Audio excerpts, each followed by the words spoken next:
임차에 따른 계약금이에요, 보증금이에요? 보증금이니까 당연히 있죠. 임차 보증금이 되겠습니다. 그리고 여기에 제룩스, 그죠? 이거 보증금으로 500 걸었다. 근데 당좌수표 지급했다. 이렇게 되겠습니다. 거래처가 분명히 있죠. 나타나는데 그거를 방관하지 말란 말이에요. 그죠? 제룩스라면 분명히 거래처를 달아야 된다고 생각하시면 돼요. 그 다음에 9월 25일자 그려볼게요. 9월 25일자에 보면 어떤 논점이 있냐면 제조부수란 말이 나타나잖아요. 그 말은 경비의 구분입니다. 그래서 일단 조심해야 되죠. 그게 안 될 수도 있지만 제조부서에서 당일 상여금을 예수금을 제외하고, 즉 예수금은 반드시 출제한댔죠, 그죠? 예, 그래서 제외하고 보통예금 이체, 상여금은 1,500, 이 중 예수는 100만 원이다. 그럼 1,400 쏴줬다는 건데요. 그럼 여기에 상여금을 이렇게 쳐요. 상여금에 제조원가로 가야 되죠, 그죠?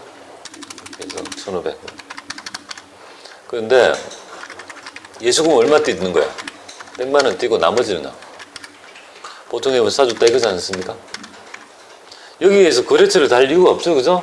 다른 거래처 언급합니까, 안 합니까? 안 언급을 하지 않잖아요. 그러니까 이게 논점이 빠져버린다는 거죠, 실제로. 그걸 가지고 판단을 95%는 할 수 있습니다. 100%는 아니지만요. 그걸 가지고 할 수 있다는 거예요. 상여금 낯설지 않도록 하고요. 자, 9월 27일자 그래 볼게요.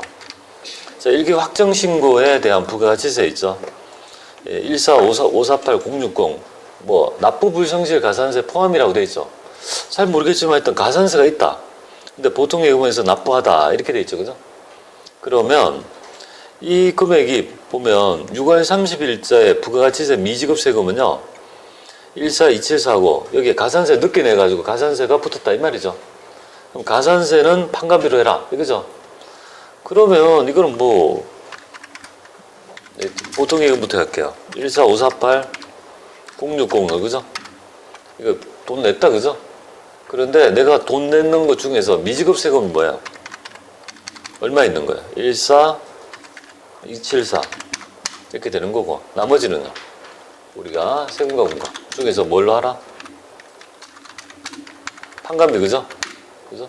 판관비로 해서 이렇게 하라 이 말이지 않습니까? 그래서 지금 늦게 냈을 때 가산세까지 납부하는 있죠. 요 분개가 됩니다. 정육을 이해를 못 하시면요. 6월 30일자에 보면 이렇게 해서 미지급 세금이 어떻게 되어 있습니까? 지가 알아서 상계하고 요만큼을 낼 거 있다라고 이렇게 미지급 세금을 달았잖아요. 그죠? 요거를 원래 7월 25일 날 내야 되는데 뭐야? 납부를 못하고 늦게 내면서 가산세가 냈다. 이런 얘기죠. 그러니까 그 거래를 이해하면 될 거 아니겠습니까? 이 문제가 왜 어려울까요? 왜냐하면 이런 문제가 어려운 부분이 보증금을 줬다. 이게 어렵습니까? 임차 보증금 냈다. 선수금 받다. 이런 것들은 기초분개가 되는 거야. 그런 것들이 그러니까 출제 난이도로 보면 좀 낮은 난이도고요. 높은 난이도가 뭡니까? 바로 이런 거잖아요. 이전에 있었던 거래를 지금 채권 채무를 소멸하면서 나타나는 거래. 이전의 거래를 알아야 되는 거고. 즉 이 말은 예수금 분개보다는 납부 분개가 더 어려운 거예요. 왜냐하면 예수하고 납부까지를 한다는 거는 예수에 대한 거래를 이해해야 된다는 거 아니겠습니까?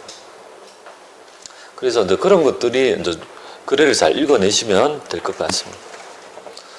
자, 이렇게 해서 우리 6문제를 풀어봤어요. 근데 여기서 합격을 할 수 있는 마지노선은 4문제입니다. 그죠? 5개만 맞추면 어떻게 됩니까? 80점이 넘습니다. 분명히 그렇습니다. 그래서 4문제까지를 그저 못 맞출 문제는 아니라고 봅니다. 단서가 뭐냐면 1번, 6번 문제를 맞췄다고 가정하면 4개를 맞추고 깔아도 합격할 수 있지만 우리는 그렇게 합격하면 74점밖에 안 돼요. 아슬하죠, 그죠? 한두 문제 여유밖에 없습니다. 그래서 한 80점 정도는 넘길 수 있도록, 그죠? 한 5문제 정도는 이렇게 좀 깔아가 주시면 좋을 것 같습니다. 자, 그 다음에 이어가지고 메인 매출 점표 한번 보겠습니다. 자, 이거 첫 번째는 세금계산서의 개념을 가지고 얘기하는데요. 7월 20일자 그래 보겠습니다. 지금 우리는 매출자예요, 매입자예요? 우리 회사는 어떤 매예요? 그러면 받는 쪽이니까 매입자다, 그죠? 그럼 매입액이 공장 임대료니까, 예, 세금 계산서를 받으면 두 개죠, 그죠? 불공이 돼야 되는데 불공이 아니라는 걸 알아야 되니까 51번 하고요. 여기 공장 임대료. 그 300. 여기는 보면 흥덕, 전자, 여기까지 되겠습니다. 1단계죠, 그죠? 2단계가 바로 회계 처리가 되겠습니다. 지금 보면 찔끔찔끔이죠. 밑에 보니까 하단에 대가를 330을 현금 30, 그죠? 미지급금이죠, 그죠? 300 이렇게 되겠습니다. 3번 가셔가지고 여기가 임차료가 되죠. 근데 여기서 조심해야 되죠. 다시 봐야 되죠. 공장 임차료 뭘 봐야 됩니까? 여기 보면 공장이니까 뭐야? 경비의 개념이 되죠. 제조원가라는 거 알아야 됩니다. 이걸 이렇게 하고 300이 대변에 그죠? 돈을 얼마 줬습니까? 현금으로 30 줬고 나머지는요? 미지급금 이렇게 되겠습니다. 하단 분계 이걸 보고 판단하시면 될 것 같습니다. 이렇게 마무리합니다. 그 다음에 7월 26일자 그려볼게요. 자, 송동해 시에게 그죠? 제품 1000만원, 주민기재분 전자세금 발행, 대금중 500 현금, 잔여금에서 아주 기본적인 있죠. 일반적인 그죠? 회계 처리 되겠습니다. 11번 가세요. 제품 1000만원, 송동해,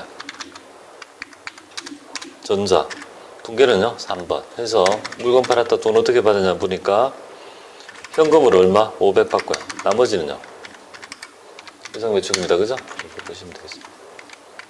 밑에 보시면 되죠, 그죠? 아주 일반적인 회계 처리죠, 그죠? 가장 기본적인 겁니다. 현금 찔끔 나머지 회상 이렇게 되는 거 기본 분계니까 꼭 익히시고요. 자, 8월 22일을 볼게요. 자, 대표이사가 나타나죠, 그죠? 대표이사에 법인소에 성용차가 나타나죠. 성용차 하면 그죠? 백일항을 주목해야 되죠. 경차가 아니구나, 불공이구나. 이걸 알고 들어가면 되겠습니다. 그리고 부품을 아주 카센터에 교환하고 차량 유지비 계정으로 88만원 전자 발급받고 전액 본사 BC카드로 결제했다. 지금 여러분들은 여기에서 논점이 두 개 나타나죠. 이중거래처가 나타나죠. 그래서 아주카하고 있죠. BC카드 이렇게 두 개가 있다는 걸 알아야 될 것 같습니다. 자, 그런데 지금 세금 계산서를 받고 결제는요. 카드로 했다면 누가 원칙이다? 두 개가 경합되잖아요. 세금 계산서 원칙이다. 51번 54번으로 가시면 되겠네요. 불공. 그 다음에 이거는 부품과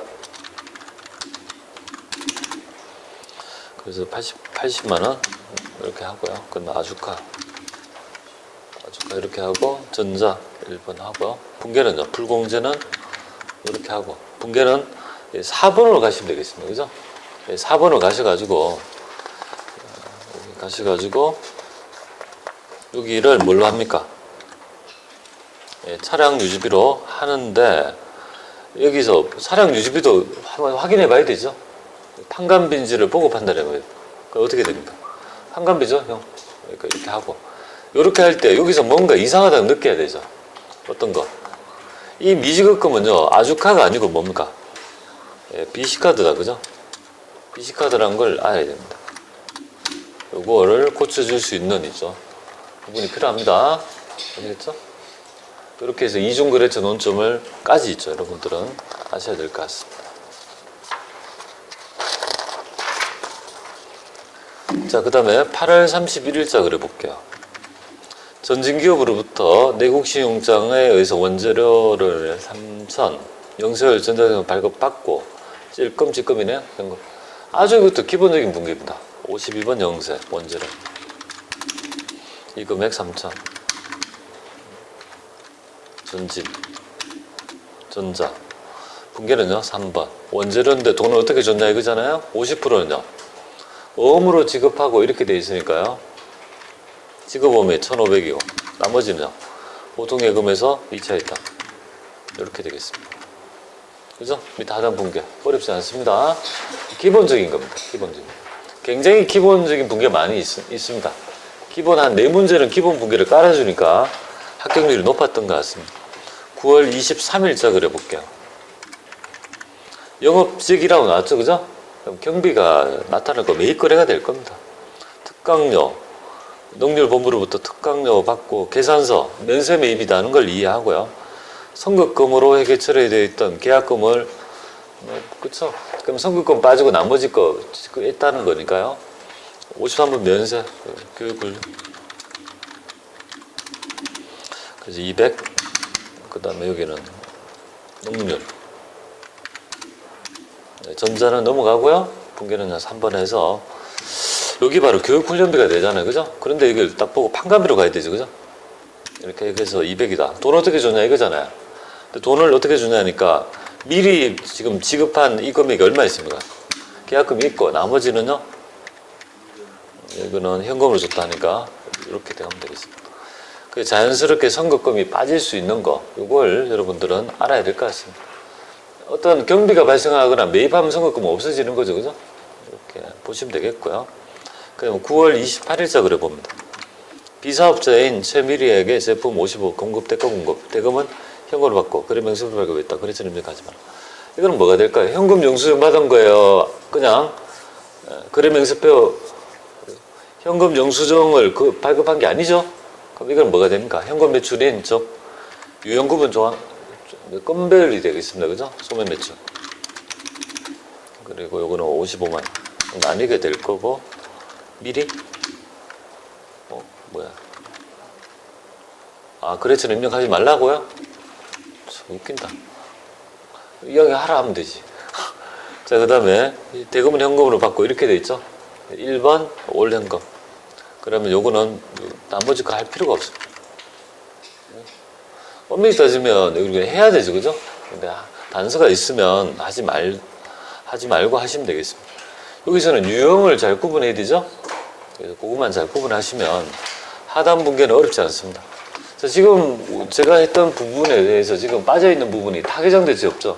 불공 아까 했고 이중거래처 나왔고 경비 나왔고 어음 아직 안 나왔고 어려운 거 있으면 매각이 나옵니다. 그죠? 준비하고 있어야 되겠고 타개정이랄지 이런 거 좀 이런 것도 준비하고 들어가셔야 될 것 같습니다. 자, 그 다음에 있죠. 오류 수정이 되는데요. 오류 수정은 일단은 지금 세 문제가 나타납니다. 그래서 이 세 문제에 대해서 일단은 이 해당하는 있죠. 전표 일자에 가서 수정을 해야 됩니다. 그래서 7월 19일자에 보면 이렇게 판관비 어쩌고저쩌고 하니까 일반 전표에 가서 7월 19일 갔는데 없으면은 그죠? 매일 매출 전표에 가보면 둘 중에 하나 있으니까 확인하고 이걸 보는 순간 뭐냐면 갚았다. 미란유통에 돈 줄 거 갚았다. 예금을 써줬다 이 말이네요. 자, 이런 얘기인데 뭔지 한번 보겠습니다. 영업부에서 미란유통에 대한 미지급금을 결제하기 위해서 지한 28만 원의 송금 수수료가 이거는 이거 중에서 지금 보면 여기에 쏴준 것 중에서 뭡니까? 28만 1,000원이 아니고 뭐야? 이 갚은 거는 28만 원이고 나머지는 뭐가 있다는 거야, 지금. 그죠? 수수료가 있다, 그죠? 요거는 판관비로 해서 이렇게 하시면 되겠습니다. 요걸 해봐라, 이거죠? 자, 그런데 엄밀히 따지면 여기서 참 애매모호한 게 있어요, 솔직히. 이게 뭐냐면,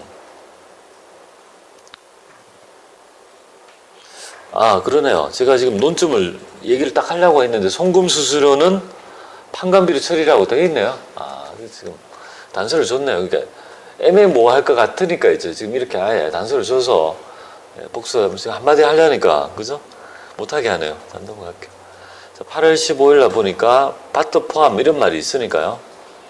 세금계산서 발급받은 거다 하니까 매입 매출 전표로 가셔가지고 8월 15일자 없네요. 현금으로 지급한 그러면 일단은 일반 전표에 가봐야 되겠네. 8월 15일. 자, 이렇게 있는데 현금으로 지급받은 운반비는 전액 원재료 구입과 관련된 운반비용 부가세 포함으로서 일반 과세로부터 수기로 작성된 수기 작성 세금 발급 그러니까 지금 이걸 일단 지워야 되겠네요. 이 매입세 공제가 가능한데 지금 일반 전표 했다니까 해당 일자에 8월 15일 가서 요거는 세금 계산서 받았다 이거죠. 51번. 그래서 이거는 운반비 그리고 이거는 3만 원 되겠습니다. 스피드 용달, 전자세금 계산서 받은 게 아니죠. 넘어가고. 분계는 여기까지는 있죠. 현금으로 했으니까 1번에 하면 되겠습니다. 요걸 운반비로 하면 안 되고, 요건 매입운임이니까 뭡니까? 매입운임이니까 그냥 원절에 원가에 가산하죠. 그러면 밑에 거 할 게 없네요. 그죠? 이렇게 현금으로 했으면 그냥 무난하게 그냥 됐다. 이렇게 보면 되겠습니다. 자, 이렇게 하시고, 그 다음에 9월 23일 날 보니까 제조부서 직원이라는 말이 있죠. 그죠? 경비에 구분을 하시고, 확정급여형 퇴직연금에 가입하면 퇴직연금 운용자산이 돼야 되는데, 알고 보니까 회사는요, 확정기여형 퇴직연금을 납부한 건 잘못했다. 이거는 계정의 분류가 잘못됐다. 이건데요. 9월 23일 날 보면, 여기 퇴직급여가, 요거는 확정기여형일 때 얘기죠. 확정급여형은요, 이렇게 하지 않고, 퇴직연금, 운용자산이죠. 요 금액으로 해야 된다. 이거잖아요. 그죠? 그래서 그 차이, 그죠? 기여할 금액만 기여해주면 끝나지 않습니까? 그죠? 네, 그래서 그거 여러분들이 체크하시면 되겠습니다. 별로 어렵지 않았던 것 같습니다. 아, 결정적으로 결산이 너무 쉽네요. 네, 결산은 우리가 수동 결산하고 자동 결산 두 개가 있잖아요. 그죠? 수동과 자동이 두 개 있는데 지금 이 문제는요. 수동이 없고 전부 다 뭐야? 자동에만 있다고 보시면 됩니다. 근데 여기서 자동만 있을 때 우리가 유념해야 점은 이걸 해야 되는 거고, 만약에 여러분들이 시간이 없었다면 어떻게 됩니까? 시간이 없어가지고 이런 문제를 못 풀다면 1분밖에 안 남았다면요. 풀다가 지금 현재 항상 오류 수정에 못 풀었어요. 근데 1분밖에 안 남았다면 오류 수정 한 문제밖에 못 풀 것 같아요. 그럼 어떻게 됩니까? 눈치를 싹 보고 5분으로 가서 있죠. 두 문제를 1분 안에 마무리하고 전표 추가하고 놓으셔야지 됩니다. 아시겠죠? 어떤 의미인지 아시겠죠? 네, 그렇게라도 순발력을 발휘해가지고 짧은 시간에 맞출 수 있는 거를, 그래서 결산 분계는요, 나중에 싹 보고 마음의 준비를 해야 돼요. 이거 맥클릭으로 가능한 거 있죠? 맥클릭. 그죠? 맥클릭으로 탁탁 해서 가능한 거는 시간이 없으면 이걸 빨리 하고 마무리한다. 그래서 그거 하고 나머지 와서 이제 답안 저장을 한다. 이렇게 마음속에 이제 준비를 하고 들어가야 돼요. 그래서 보면 두 가지인데요. 계산자료 입력 돌리면 아니요 이렇게 하고요. 그래서 지금 재고에 대한 정보가 있습니다. 3380. 그 다음에 제공품 있죠. 기말 제공품은 7010. 그 다음에 1088. 이렇게 했다, 그죠? 그런 후에 두 번째가 뭡니까? 우리 법인세 예상액인데요. 법인세 금액은 2,100만 원인데 중간 내납세액은요 800만 원 하고 210만 원이 선납세금으로 계산되어 있다. 이렇게 돼 있죠. 지금 여기 정확히 올라와 있지 않습니까? 이 법인세 등이 뭐예요? 이 금액이 얼마가 돼야 됩니까? 제시하는 우리 2,100만 원이 돼야 되죠. 그러니까 일단 대체합니다. 이거는 추가 계상분을 이렇게 하면 뭡니까? 2,100만 원이 되지 않습니까? 추가 계상하고. 근데 여기까지 하면 안 되죠, 그죠? 뭐를 해야 됩니까? 그죠? 우리가 지금은 D밖에 안 돼요, D. 오토 탈 때 D, 드라이브, 아니 D가 아니라 N이에요. 중립이에요, 지금. 뭔가 가려면 뭐야? D는 놓고 그래 밟아야 될 거 아니야, 계속 D를. 자동이라는, 오토라는 말이 뭐냐면 결산이라는 건 이렇게 입력한 거는 지금 현재 뭐야? N 상태야. 이거를 가게 하려면요. 그죠? D를 놔야 된다, 이렇게 보면. 그 D가 뭐야? 그죠? 바로 전표 추가라고 생각하시면 됩니다. 그리고 요거 하시고 항상 머릿속에 그죠? 이렇게 하고 요걸 했다는 느낌 있잖아요. 자동결산 분계 완료라는 걸 확인하고 놓아야 돼요. 그래서 난 분명히 확인했다는 걸 알고 이걸 매일 해야지 여러분들이 그게 확인이 된단 말이에요. 이 행위를 그죠? 알긴 알죠? 머릿속에 인지는 하지만 몸에는 안 붙은 거예요. 그러니까 매일 해야 되는 이유가 그게 있습니다. 기능이라는 거. 했던 것도 하고 계속하고 다음 주 일주일만 하면 되는 거 아니겠습니까? 나는 알아. 그러니까 알 거야. 아닙니다. 무의식 중에 부지불식간에 그런 것들이 있죠. 체크가 될 수 있도록 연습을 하고 가야 돼요. 그래서 이 실습자 과정에서 100%를 합격을 해야 되는 거죠. 당연히. 자, 그렇게 하고, 그죠? 그 다음에 이제 여기에서 이론 답을 그죠? 마무리를 쭉 이렇게 해가지고 여기에 입력할 거는 하고 그 마지막에 뭡니까? 투스텝에 그죠? 네, 드라이브 이렇게 했다고 빼가지고 그죠? 그러면 뺄 때 보면 꼬리표가 붙어 있거든요. 그 답안 매체에 뭐 꼬리표가 또 있어요. 거기에 자기 이름이랑 A형, B형 있죠. 수험번호 적는欄이 있어요. 뭐 적어가지고 이렇게 제출하면. 그걸 제출할 때 보면 안 적혀 있으면 적어 달라 해요. 그래서 그렇게 해서 시험을 진행을 하시면 될 것 같습니다. 이렇게 해서 여기 해설 강의를 일단 마쳤습니다.